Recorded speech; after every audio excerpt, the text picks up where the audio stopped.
እናቴ መለኝ አባቴ መለኝ እና በታጭስ ምን ላድርግልሽ? እሺ እንዴት ላድርግልሽ? እሺ ምን አለ አትብላው ብላምጪ እሳለ ብላ በተለይ በሶሻል ሚዲያ የሚዘዋወሩ ቪዲዮዎችን ስንመለከት በተለይ ደግሞ በእኛ ሀገር ላይ ሰውን ሰው ሲገለው ሰውን ሰው አርዶ ሲጥለው ሰው ዙሪያውን ከቦ እያየ ቪዲዮ እየቀረጸ ቪዲዮ ለመቅረጽና ለመልቀቅ የሚሯሯጥ ህዝብ ያለንበት ሁኔታ ላይ ደርሰናል።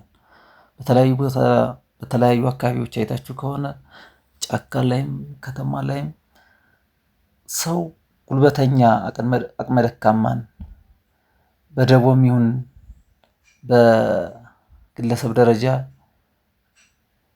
በታች ተጨቋኙን ወይም ደግሞ እነሱ መልሰው ሊያጠቋቸው የማይችሉ አካላትን ምን ያህል ቪዲዮ እየቀረጹ ጫካ ሲጥሉ ወይም ደግሞ አርደው ሲጥሉ ይታያልና እኔ ማለት ከበደሉ ወይም ደግሞ ከግፉ በላይ እኔ የሚያሳዝነኝ ሰው መገላገሉን እንዴት ቪዲዮ ይቀርጻል? ሰው ሲሞት እያየ ሰው ሲገደል እያየ ቪዲዮ እየቀረጸ ለቲክቶክ እና ለዩቲዩብ የሰው ህይወት አይቀድም፣ የሰው ህይወት ማትረፍ አይቀድም። ምንም ወንጀል ብትሰራ ወንጀለኛ ብትሆን በህግ መጠየቅ አለብህ እንጂ አንተ ጉልበት አገኘው ብለህ የበታችህን እንደዚህ ይህን ያህል ግፍ መፈጸም በጣም በጣም በጣም በጣም ተገቢ አይደለም። በጣም ያሳዝናል። እኛ ሀገራችን ላይ በቃ የት እየሄድን እንደሆነ የድሮ ባህላችን ሰውን መገላገል የሚባል ነገር እንዴት እንደጠፋ ነው አይገባኝም። እኔ የማውቀው ሰው ሊጎዳው ሲል በአካባቢ ያለ ሰው ይህን ሰው ህይወትን ማትረፍ አለበት፣ ሰውን ነፍስን ዋሽተን ቢሆን አትርፋት ወይም ደግሞ ዋሽተን ቢሆን አስታረቅ ነው የሚባለው። እኛ ሀገር አሁን ዋሽተህ ታስገድላለህ፣ ዋሽተህ ታስፈርዳለህ እንጂ ወሽቶ ማስታረቅ የሚባለው ነገር እየቀረ መጥቷል መሰለኝ። እና በቃ በተለያዩ ጊዜያት የሚለቀቁ ቪዲዮዎች በተለይ እኔ ይህን ቪዲዮ እየቀረጸ የሚለቀው ሰው ምን አይነት ሞራል እና ምን አይነት ህሊና ቢኖረው ነው ብዬ ነው የማስበው። ሰው ተገሎ ጫካ ውስጥ ሲገደል እያየ ቪዲዮ ቀርጾ ይለቃል፣ ገሎ ሰልፊ ይነሳል።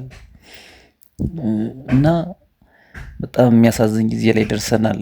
እንዴ ድሮ እኮ ሰው አቅም ከሌለ ሰውን ካንተ በላይ የሆነውን ወይም ደግሞ ሊያጠቃ የሚችለውን በጉልበት ልትመጣጠነው የማትችለውን ሰው ለሞራል ስትለው ወይም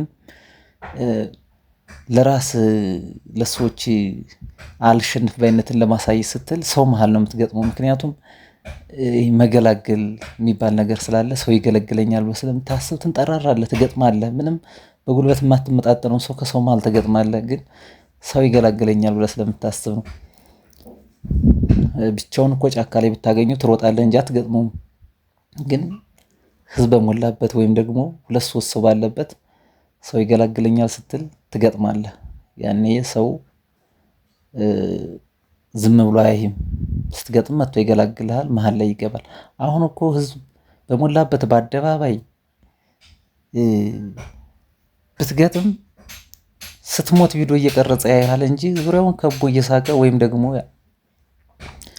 ፎቶን ያነሳል እንጂ አንተ ስትሞት በመሃል ገብቶ ወይ ጉልበተኛውን ይዞ ያንተን ነፍስ የሚያተርፍ ሰው አታገኝም። በቃ ዝም ብላይ ነው ያህል እየገደለህ እያየ እየጨፈጨፈህ እያየ በአካል ላይ ጉዳት ሲያደርስብህ እያየ ዝም ብሎ ነው የሚያይ። እና ምን አይነት ደረጃ ላይ እንደደረስን እንዴት ሰው ለሰው እንደዚህ እንደተጨቃከን እንዴት ሰው ሲጎዳ እያየ ሰው ዝም ይላል? ምንድነው እንደዚህ አሁን እስከዚህ ድረስ ደረጃ እንድንደርስ ያደረገን ነገር? ሰው በሰውነቱ ቢያንስ አያሳዝንም? ሲደበደብ ሲገረፍ እያየን አሁን ይሄ ከላይ የምትመለከቷት እንዴት እንደምትገርፋት እንዴት እንደምትደበድባት ልጅ እንዴት እንደምታሰቃያት ትፈጫታለች። ምንም ያህል በደል ብትበድላት በህግ ነው መጠየቅ ያለባት እንጂ እንደዚህ ጉልበቷን ተጠቅማ እችን አሳዛኝ የሆነች ልጅ አባት የለኝ እናት የለኝ እያለቻት እኔ ምን አገባኝ ገድዬ ራሴን ለመንግስት ነው የምሰጠው እያለች ነው። በነገራችን ላይ እችን ልጅ አሁን ቪዲዮ ላይ ስለማይታይ እንጂ ገላት ጣላት የሚያሳይ ነገር የለም። ምን እንዳደረጋቸው አይታወቅም። ግን እኔ የሚያሳዝነኝ ከሷ ይልቅ ከሷ በደል ከምትፈጽመው ይልቅ ከጀርባ ሆኖ ዱላ እያቀበለ ካሜራ የሚቀርጽ ሰው እኔ በጣም ያሳዝነኛል። እኔ አይደለም እዛው ፊት ለፊት ሆነ ስትደበደብ እያየህ አይደለም ቪዲዮን ስታይ እንኳን ያሳዝናል። ምን ያህል እንደሚያስጨንቅ ቪዲዮን ለማየት ራሱ እንዴት እንደሚጨንቃት ልጅቱ እንዴት እንደምታረጋት። እነሱ ግን ከኋላ ሆነው ቪዲዮ ይቀርጻሉ፣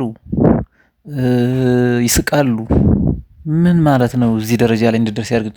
ያጨካከለን ነገርስ ምንድነው? አሳዝንም። ሰው በሰውነቱ እኮ አይደለም ሰው እኮ ነፍስ ያለው ነገር የሚንቀሳቀስ ሁሉ ጉዳት ሲደርስበት ስታይ የሆነ ነገር ፌል ታደርጋለህ፣ የሆነ ስሜት ይሰማሃል።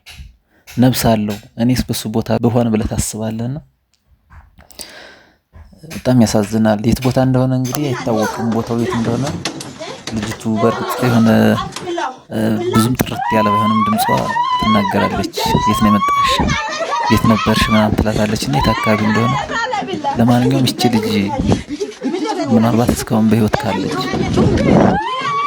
የህግ አካልም ይሁን የአካባቢው ሰው ሊያተርፋትና ወንጀለኛውንም ተጠያቂ ሊያደርግ ይገባል።